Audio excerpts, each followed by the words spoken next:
In those days, our family was drowning in worry.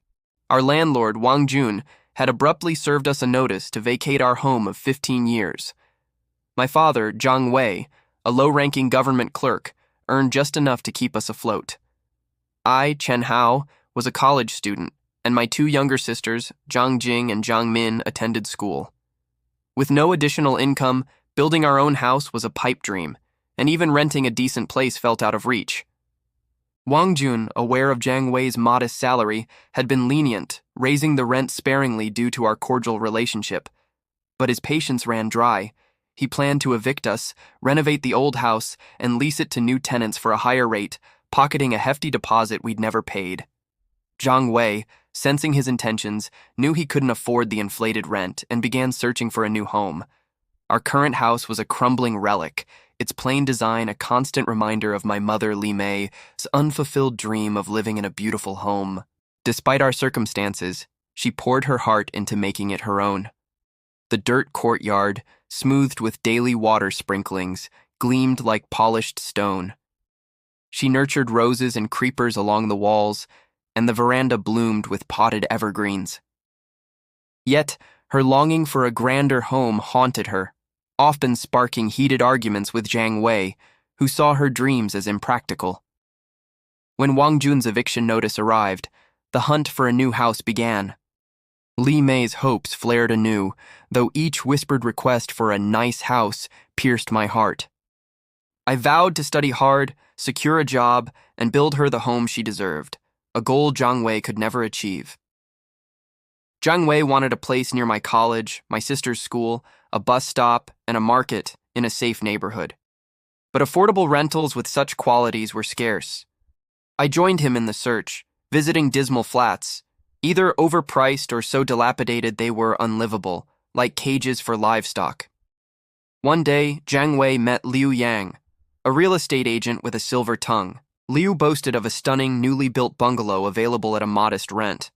Its owners, who had fled to Canada, wanted tenants who would cherish it. They could hire a guard, Liu said, but guards let houses rot, breaking furniture, neglecting gardens. This place is perfect, just a bit isolated, a short walk to a bus stop and shops. Zhang Wei doubted we could afford it, especially with its distance complicating school commutes. Liu insisted, just see it. If the rent's too high, walk away. It wasn't a house, but a mansion, its sprawling lawn choked with overgrown weeds, its flower beds wilting under neglect. Inside, 4 bedrooms gleamed with polished wood, a sleek kitchen boasted modern appliances, and marble-tiled bathrooms featured gleaming showers and deep tubs. Zhang Wei, stunned, protested, "This is a palace. We can't afford it." Liu waved him off. The owners care about upkeep, not profit. Pay what you do now, 2,000 yuan, and it's yours. My friend says Li Mei keeps a house spotless. I chimed in, "Father, it's perfect. Mother will love it." Zhang Wei hesitated, but agreed to decide the next day. "I'll graduate, get a job, and we'll buy our own place. Let's make Mother happy." That evening, I described the bungalow to Li Mei, who lit up with joy. "I've saved some money," she said. "We'll furnish it beautifully." My sisters giggled, imagining new adventures. Li Mei's eyes sparkled as she explored, and Jing and Min raced through the rooms, dreaming of study nooks and evening games. Li Mei noticed a half-built house next door, its skeletal frame looming in the dusk. "I hope we get kind neighbors," she murmured. Seeing their delight, Zhang Wei signed the lease with Liu. We moved in days later. Li Mei and my sisters scrubbed the place until it shone. With our modest belongings, the bungalow still felt grand. Jing and Min loved the kitchen. I reveled in long baths, and Li Mei spent hours pruning the lawn, her gardening passion transforming the yard. We were too enchanted to notice the neighborhood's eerie quietness or the distant stares of passers-by. Then the horrors began. One night, Zhang Min was bathing, soap stinging her eyes, when the water stopped. She screamed for Li Mei, who found every faucet dry. "A valve must be stuck," Li Mei said, fetching a bucket from the kitchen where water flowed normally. Min finished, but when Li Mei checked the bathroom, the faucet roared to life. She scolded Min for fumbling it, but as she turned it off and stepped away, It twisted back on, spraying water. She shut the main valve, stopping it, but then the shower hissed, drenching the room. "These pipes are cursed," she muttered. I, handy with tools, inspected every faucet. They worked perfectly. We brushed it off. Days later, I was brushing my teeth when the sink went dry. No water came from any bathroom fixture. I switched to another bathroom, but as I left, the faucet I'd closed erupted, water pooling despite the handle being off. I told Li Mei, who sighed, "These pipes have a mind of their own." "It's a ghost spirit," Min whispered, half joking. "Don't talk nonsense," Li Mei snapped. "But this morning the cat was snarling at nothing in the kitchen." "Keep this from your father," she warned. "He'll overreact." The next dawn, I found our cat hissing at the kitchen door, fur bristling, eyes locked on empty air. Min, watching, said, "See, Chen Hao? It's terrified, but there's nothing there." A chill crept up my spine. "And no water again," she added. I checked. The tank, overflowing hours earlier, was bone dry. The motor sparked, smoked, and died. Inside the tank, instead of water, were jagged rocks.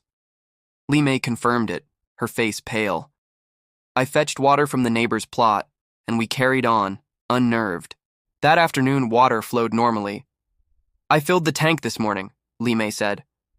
"It was empty, full of rocks," I insisted, but the tank now brimmed with water. Our uncle, Zhao Ming, a quiet man with a fragile mind, arrived to stay with us. One pre-dawn, his screams woke us. He stood at the bathroom door, hair wild, face ashen, pointing into the darkness. "It won't let me in," he wailed. "A ghost spirit, red eyes, claws like knives," he cried, gesturing at nothing. Li Mei recited prayers, her voice trembling. Zhao Ming suddenly relaxed, whispering, "It's gone." We exchanged uneasy glances. Days later, as I read in the lawn at dusk, a foul stench hit me. From the grass rose a spectral figure, a decayed hand clutching a writhing, eyeless serpent. It hovered, hissing, as if wielded by an unseen force, circling me. I froze, my scream caught in my throat, sweat soaking my shirt. Zhang Wei found me trembling. "A ghost spirit.